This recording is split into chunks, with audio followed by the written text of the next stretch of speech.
ഇന്ന് മെയ് 6 തൃശ്ശൂർ പൂരം. എല്ലായിടത്തും നല്ല തിക്കും തിരക്കൊക്കെ ആയിട്ട് പോയിക്കൊണ്ടിരിക്കുന്നു.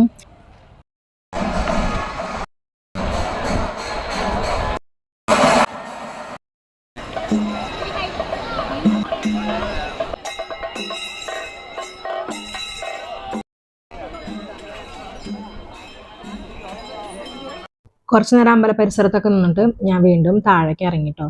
കുടമാറ്റം കാണാറായി. ഞാൻ ഉച്ചയ്ക്ക് കുടമാറ്റത്തിൻ്റെ നേരത്താണ് എത്തിയത്.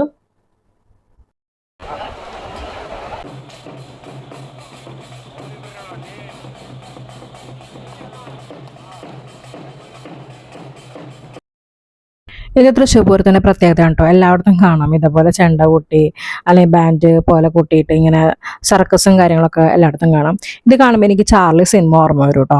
നമ്മുടെ ടെസ ചാർലിനെ അന്വേഷിച്ച് പോയ ആ ഭാഗമൊക്കെ ഓർമ്മ വരും ഇത് കാണുമ്പോൾ. ചാർലി സിനിമയുടെ കാര്യം പറയുമ്പോൾ ഒരു ഡയലോഗ് ഓർമ്മ വന്നത്. ഡയലോഗ് എങ്ങനെയാണെന്ന് എനിക്ക് ശരിക്കും അറിയില്ല, എന്നാലും ദുലികൾ പറയുന്ന ഡയലോഗാണ്. നിൻ്റെ ഇഷ്ടത്തിന് നീ വീട്ടിൽ വന്നു, ഇനി വീട്ടിൽ നിന്ന് പുറത്ത് പോകണമെങ്കിൽ ഞാൻ പറയണമെന്ന് പറഞ്ഞ പോലെ എൻ്റെ ഇഷ്ടത്തിന് ഞാനിവിടെ വന്ന് നിന്നു, ഞാനിവിടെ നിന്ന് പുറത്തിറങ്ങണമെങ്കിൽ നാട്ടുകാർ വിചാരിക്കണം. ആ അവസ്ഥയാണ്. ഞങ്ങൾക്ക് വലിയ എന്താ പറയുക, ശ്വാസം കിട്ടുന്ന വായു കിട്ടുന്ന തരത്തിലുള്ള സ്ഥലമാണ് ഞങ്ങൾക്ക് കിട്ടിയത്. ആ ബാരിക്കേഡൊക്കെ അല്ലെങ്കിൽ കമ്പിയൊക്കെ വെച്ച് അടച്ചേക്കുന്ന അവിടെ വെച്ച സ്ഥലം കിട്ടിയിരിക്കുന്നത്. ഇത് ആംബുലൻസ് വരുന്ന ഏരിയ ആണ് കേട്ടോ. കുടമാറ്റം തുടങ്ങിയിട്ട് പോലുമില്ല, അപ്പോഴേക്കും ഓരോരുത്തരും ഇങ്ങനെ ശ്വാസം കിട്ടാതെയും ബോധം കിട്ടും ഒക്കെ പോയി തുടങ്ങിയിട്ടുണ്ട്. കാരണം അത്രയും തിരക്കാണ്. ഞങ്ങളുടെ മുന്നിൽ ഓപ്പൺ സ്പേസ് ആയതുകൊണ്ടാണ്, അതായത് ശ്വാസം കിട്ടുന്ന രീതിയിൽ ഓപ്പൺ സ്പേസ് ആയതുകൊണ്ടാണ് ഞങ്ങൾക്ക് അവിടെ നിൽക്കാൻ പറ്റിയത്. എന്നിട്ട് പോലും ഇടയ്ക്ക് ഒരു തല ചുറ്റുന്ന പോലെ അല്ലെങ്കിൽ ഒരു ഡീസ്നെസ് നമുക്ക് ഫീൽ ചെയ്തിരുന്നു. അപ്പോൾ അതിൻ്റെ ഇടയിൽ നിൽക്കുന്ന ആൾക്കാരുടെ സ്ഥിതി എന്തായിരിക്കും? ഒത്തിരി കഷ്ടമായിരിക്കും. പാറമേക്കാവിൻ്റെ പൂരിറങ്ങി അതിൻ്റെ കൂടെ കുടയും കൂടെ മാറ്റുന്നുണ്ട്. അതിറങ്ങിയിട്ട് വേണം തിരിഞ്ഞവിടെ വന്നിട്ട് വേണം തിരുവമ്പാടി ഇറങ്ങാനായിട്ട്. ഒപ്പം VIP-കളും കയറുന്നുണ്ട് കേട്ടോ. നമ്മുടെ വിദേശികളായാലും നമ്മുടെ മിനിസ്റ്റേഴ്സായാലും എല്ലാവരും കയറി പോകുന്നുണ്ട്.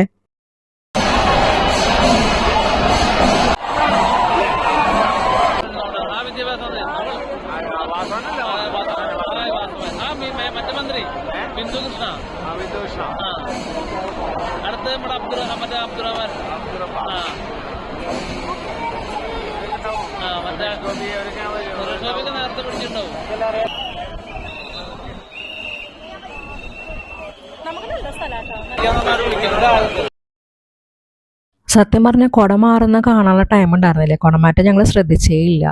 ഇത് ഞാൻ റിപ്പീറ്റ് ചെയ്ത് കാണിക്കുന്നതല്ല കേട്ടോ.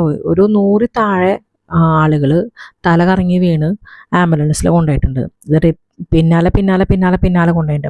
പിന്നെ കുടമാറ്റം കഴിഞ്ഞ് ഒരു 2 മണിക്കൂർ കഴിഞ്ഞപ്പോഴേക്കും ഒന്ന് ഓക്കെ ആയിട്ടുണ്ട്, ഒത്തിരി ഒന്ന് കുറഞ്ഞു. സ്റ്റാർട്ടിങ് എന്ന് പറഞ്ഞാൽ ഭയങ്കര സഫക്കേഷൻ എടുത്തിട്ടുണ്ടായിരിക്കും, അതാണ് ഇങ്ങനെ പറ്റിയിട്ടുണ്ടായിരിക്കും. പിന്നെ അത് മാത്രമല്ല, ഈ സ്ഥലം കിട്ടാൻ വേണ്ടി അവർ നേരത്തെ വന്നിട്ടുണ്ടായിരിക്കും. കുടമാറ്റം 4 മണിക്കാണ് ഒന്ന് തുടങ്ങിയത്, 2:30-ക്കും 2 മണിക്കൊക്കെ വന്നിരിക്കുന്നവരുണ്ട്. അപ്പോൾ അത്രയും നേരം ഇരുന്നിട്ട് പിന്നെ ഈ തിക്കും തിരക്കും വായ്പ ശ്വാസം കിട്ടാത്ത അവസ്ഥ വന്നിട്ടുണ്ടായിരിക്കും. ഇതിൻ്റെ ഇടയിൽ കൂടെ പോരാത്തത് കുറേണ്ണം മരത്തമ്മ കയറി. ഈ മരത്തമ്മ കയറിയിട്ട് ഇറക്കാനായിട്ട് നാട്ടുകാരും പോലീസുകാരും. കാരണം ഇവരെങ്കിലും വീണ ഇവർക്കൊന്നും പറ്റത്തില്ല, താഴെ ആൾക്കാർക്ക് പറ്റത്തുള്ളൂ. അപ്പോൾ അവരിറക്കാൻ വേറെ ആൾക്കാർ. ശരിക്കും പറഞ്ഞാൽ കുടമാറ്റം ഞങ്ങൾ എൻജോയ് ചെയ്തേയില്ലേ. കുട അവിടെ മാറുന്നുണ്ട്, ഇവിടെയാണ് രസം. അടിപൊളി എവിടെയായിരുന്നു, നല്ല വൈബായിരുന്നു ഇപ്രാവശ്യം.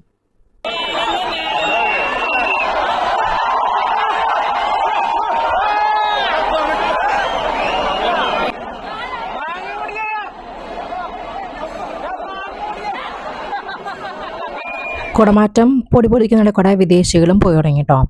അവരും ഇത്ര നേരം ഇരുന്ന് അവരും പോയി തുടങ്ങി.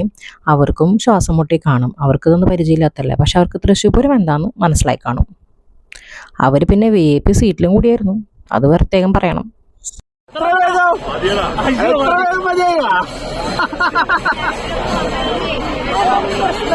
നമുക്ക് വീട്ടിലിടുന്നുണ്ടെങ്കിൽ അടിപൊളിയായിട്ട് കുടമാറ്റം കാണാൻ പറ്റും കേട്ടോ. പക്ഷേ ഈ വൈബ് കിട്ടത്തില്ല. ഇതെന്ന് പറയുന്നത് വൈബിനേക്കാൾ ഒരു സ്പെഷ്യൽ ഒരു എക്സ്പീരിയൻസ് ആയിരുന്നു അത് കേട്ടോ. എല്ലാം കൊണ്ടും ഒരു സ്പെഷ്യൽ എക്സ്പീരിയൻസ് ആയിരുന്നു ഇപ്രാവശ്യം കുടമാറ്റം എനിക്ക്. കാരണം ഇത്രയും അടുത്തുനിന്ന് പോയിട്ട് ഞാൻ കുടമാറ്റം എൻ്റെ ലൈഫിൽ ഞാൻ കണ്ടിട്ടില്ല. ഞാൻ കൊറോണ കഴിഞ്ഞിട്ടൊരു പ്രാവശ്യം ഞാൻ തൃശ്ശൂർ പൂരത്തിന് വന്നിട്ടുള്ളൂ, പിന്നെ ഇപ്പോഴാണ് വരുന്നത്. കൊറോണ കഴിഞ്ഞിട്ടുള്ള തൃശ്ശൂർ പൂരത്തിന് ഞാൻ അറ്റത്ത് നോക്കിയെന്ന് പോയിക്കണം. ഇതാണ് ഞാൻ അടുത്ത് വന്ന് കുടമാറ്റം കാണുന്നത്. നമ്മൾ ആ കുടമാറ്റത്തിൻ്റെ നടുക്കിൽ നിൽക്കുകയാണെങ്കിൽ രണ്ട് ഭാഗക്കാരെയും കുടമാറ്റം കണ്ട് അത് എൻജോയ് ചെയ്ത് വൈബടിച്ച് പോകാൻ പറ്റും. പക്ഷെ അവിടെ നിൽക്കാനുള്ള എന്ത് വേണം? ആരോഗ്യം വേണം. ആരോഗ്യം എനിക്കില്ല. കാരണം തന്നെ സ്ട്രക്ചറിൽ ഒരു പേരെ കൊണ്ടുപോകുമ്പോൾ ഞാൻ തന്നെ സ്ട്രക്ചറിലാവുമെന്ന് പേടിച്ച് പോയിരുന്നു. പിന്നെ അവിടെ നിൽക്കുമ്പോൾ തന്നെ നന്നായി തള്ളു വരും നമുക്ക്. കാര്യം നമ്മൾ കമ്പിമയാണല്ലോ നിൽക്കുന്നത്. അപ്പം നന്നായി തള്ളി വരുമ്പോൾ തന്നെ നമുക്ക് ബുദ്ധിമുട്ട് വന്നു തുടങ്ങി. അപ്പം പിന്നെ അതിൽ നിൽക്കുമ്പോൾ കുറച്ച് ആരോഗ്യമൊക്കെ ആവശ്യമാണ്. മരത്തിൽ കയറിയോടെ ലൈറ്റ് അടിച്ച് പേടിപ്പിച്ച് ഞങ്ങൾ താഴെ ഇറക്കി. ഞങ്ങളല്ല, പോലീസുകാരും നാട്ടുകാരും ചേർന്ന് താഴെ ഇറക്കി. അങ്ങനെ കുടമാറ്റം കഴിഞ്ഞു. ആ വെള്ള തുണി വീശിയിട്ട് അതാണെന്ന് പറയണത് കുടമാറ്റം കഴിയുന്നതിൻ്റെ ഇത്. എനിക്കിതെന്നാണ് കേട്ടോ അത് മനസ്സിലായത്. അങ്ങനെ വെള്ള തുണി വീശി കുടമാറ്റം കഴിഞ്ഞതായിട്ട് പ്രഖ്യാപിച്ചിരിക്കുന്നു. ഇനി ഇവിടുന്ന് ഇറങ്ങി കിട്ടണം. ആദ്യം ഞങ്ങൾ അവിടെ തന്നെ നിന്നു. കാരണം ഇതിനിടെ കൂടെ തിക്കും ഇറക്കിയിട്ടുണ്ടെങ്കിൽ ഒന്നുകൂടി വയ്യാണ്ടാവും. അപ്പോൾ അവിടെ പതുക്കെ ഞങ്ങൾ നിന്നു. ഇതിലൊരു കാര്യം എനിക്ക് പറയാനുള്ളത്, കേരള പോലീസിന് ഫയർ ആൻഡ് റെസ്ക്യൂ നമിച്ചു പോയി ഞാൻ അവരെ. ആദ്യം ഞങ്ങൾ വന്നപ്പോൾ വിചാരിച്ചു, അയ്യോ പോലീസുകാർക്ക് എന്ത് സുഖം തൃശ്ശൂർ പോലെ അടുത്തുനിന്ന് കാണാമല്ലോ എന്ന്. പിന്നെ മനസ്സിലായി ദൈവമേ അവസ്ഥ തന്നെയാണ് കേട്ടോ. ഇന്ന് മെയ് 6 തൃശ്ശൂർ പൂരം, നാളെയാണ് തൃശ്ശൂർക്കാര പൂരം. നാളെയും തിരക്ക് തന്നെയായിരിക്കും ഇവിടെ.